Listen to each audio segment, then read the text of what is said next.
Hi folks, and welcome to A&P with Dr. O. In our video here, we are going to take a look at some of the internal structures of the eye. And this is a great model to do that because we are looking at the eye in a sagittal section. So if we took the eye and if we made a sagittal cut, then we would be able to see all of these different internal structures. Let's go ahead and start with the layers of the eye. The eye is going to have 3 layers. We have our outer white layer, which is going to be the sclera. And then next, we are going to have our middle brown layer. This is known as the choroid.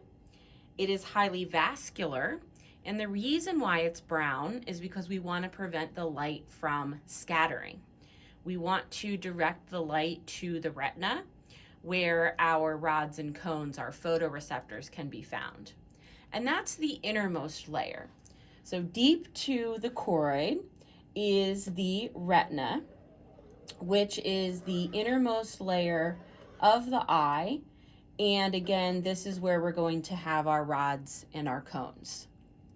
To recap, outermost is sclera, the middle brown layer is the choroid, and the inner layer with the rods and the cones is going to be the retina.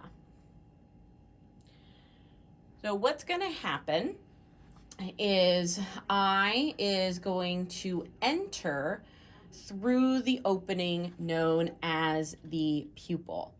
So here's that opening here.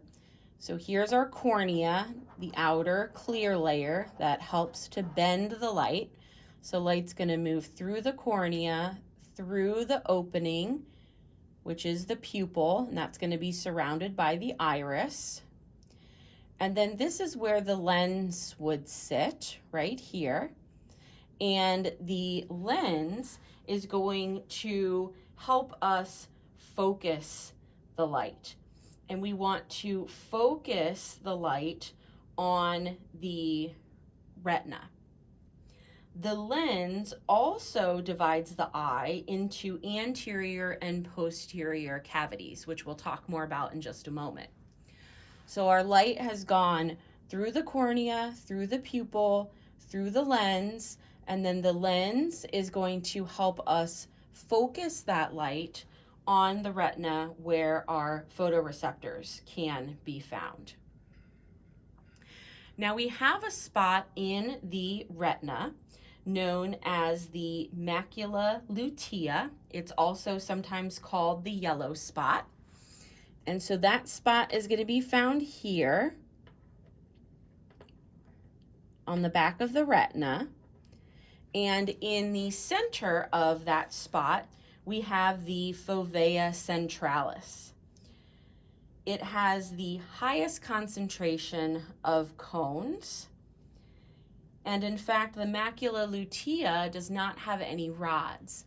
So this is where we're going to have our clearest and most precise vision taking place.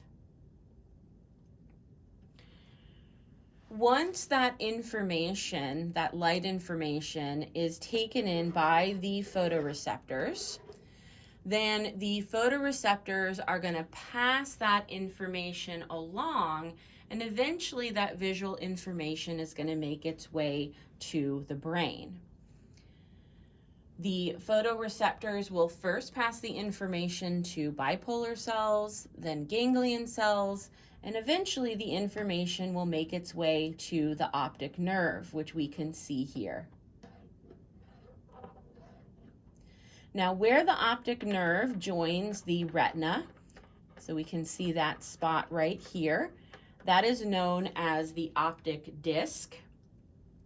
It is sometimes called the blind spot because there are no rods or cones present at that specific point in the retina.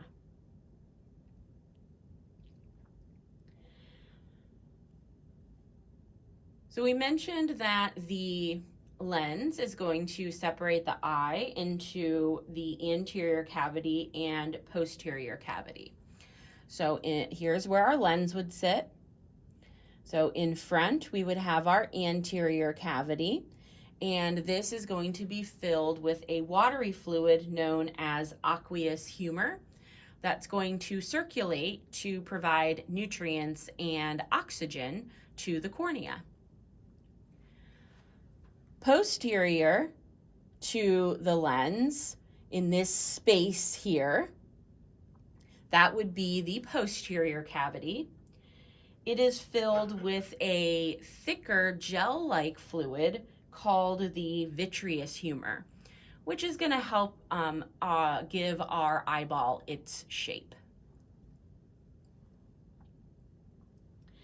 Some other things to note: the lens is going to be held in place. So again, the lens would be sitting here. It's going to be held in place by these suspensory ligaments. So these kind of little white structures that we see here are the suspensory ligaments. They will hold the lens in place. Another structure that we can see present is the conjunctiva. This is an epithelium covering the inner surfaces of the eyelids and the outer surface of the eyeball. So here we would have the conjunctiva